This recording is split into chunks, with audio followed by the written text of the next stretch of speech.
Hello, Louisa. I'm gonna make crumb fun, and that's the limestone I use. 2.5 cup, a cup of crumb flour will equal to 3 times of that of water. That's what I use, and this is the brand.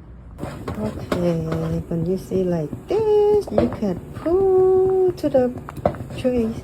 For crumb fun tong, I like to use tomato and this thing right here to make it wet and sour. I'm going to burn the pepper with ginger and this much of garlic. So my pepper is inside here for you. Make sure you put low heat, slow cook. I'm not sure about other people, but I also like to burn my topse, my fermented bean, a little bit, and make sure you double. So I got fermented bean in low heat, and this is pepper going on at the same time. Before I smash the cooking pepper, I like to smash some dry pepper, the dry pepper, to make it smell good.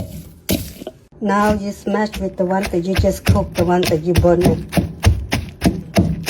When you're done smashing, add your fermented beans that you just boiled to cook. Ready to eat. Mmm.